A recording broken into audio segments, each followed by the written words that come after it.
Hello বন্ধুরা, কেমন আছো সবাই? আশা করি ভালোই আছো। Cooking with Seema and Jhuma blog চ্যানেলে তোমাদের সবাইকে স্বাগত।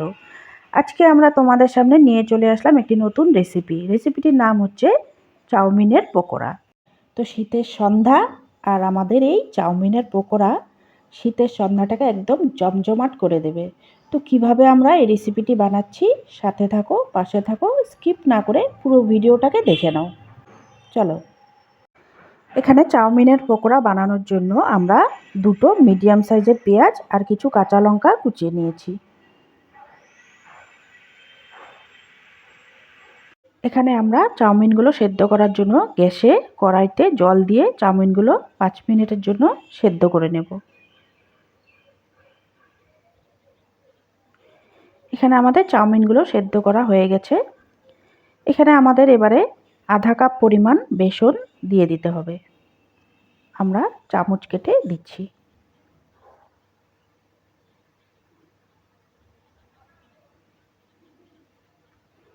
প্রায় আধা কাপ দিতে হবে বেসন। এবারে চাউমিনের মধ্যে আমরা বেসন দেওয়া হয়ে গেছে। এবারে কুচনো পেঁয়াজ আর কাঁচা লঙ্কা দিয়ে বেসনের উপর আমরা দিয়ে দিলাম আর দুটো ডিম ফাটিয়ে দিলাম। তোমরা চাইলে 2 বা 3টে ডিম দিতে পারো এর মধ্যে।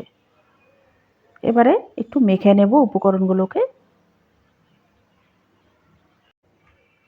এখানে আমাদের উপকরণটি সামান্য মেখে নিয়েছি। এবারে আসল কাজ হচ্ছে এর মধ্যে আমাদের 1 চা চামচ পরিমাণ নুন দিয়ে দিতে হবে। তোমরা স্বাদ অনুযায়ী নুনটা দেবে। এবারে এর মধ্যে আমরা সামান্য পরিমাণে হলুদ গুঁড়ো দিয়ে দিচ্ছি। এবারে আমরা সামান্য পরিমাণে কালারের জন্য কাশ্মীরি লঙ্কার গুঁড়ো দিয়ে দিচ্ছি। তোমরা চাইলে দিতেও পারো, নাও দিতে পারো। এবারে এখানে আমরা সামান্য পরিমাণে গোলমরিচের গুঁড়ো দিয়ে দিচ্ছি। এতে ফ্লেভারটাও সুন্দর আসবে আর খেতেও একটু পকোড়াগুলো ঝাল ঝাল হবে। এখানে আমরা সামান্য পরিমাণে বেকিং সোডা দিয়ে দিচ্ছি। এতে পকোড়াগুলো ফুলে উঠবে। এখানে গ্যাসে কড়াইটা আমরা বসিয়ে দিয়েছি। কড়াইটা গরম হয়ে গেলে এর মধ্যে আমরা তেল দিয়ে দেব। এখানে আমাদের উপকরণটি একদম ভালোভাবে মেখে নেওয়া হয়েছে। এবারে আমরা কড়াইতে এক এক করে পকোড়াগুলো ভেজে নিচ্ছি।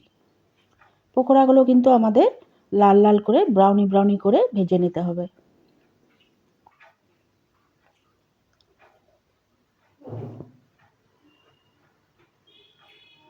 একটু নেড়ে চেড়ে পকোড়াগুলো আমাদের লাল লাল করে ভেজে আমরা নামিয়ে নিচ্ছি।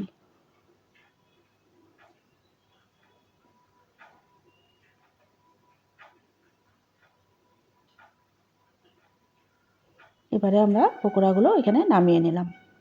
দেখো কত সুন্দর হয়েছে পকোড়াগুলো। তো এখানে আমাদের চাউমিনের পকোড়াগুলো রেডি হয়ে গেছে। তো আজকের আমাদের এই রেসিপিটি তোমাদের যদি ভালো লেগে থাকে তাহলে অবশ্যই একটি লাইক করে দিও। চ্যানেলটিতে নতুন হলে সাবস্ক্রাইব করে দিও। কমেন্ট বক্সে অবশ্যই জানিও কেমন হয়েছে রেসিপিটি। তো আজকের মতন এই পর্যন্তই ভিডিওটি। সুস্থ থাকো, ভালো থাকো। পরের ভিডিওতে আবার দেখা হচ্ছে। টাটা।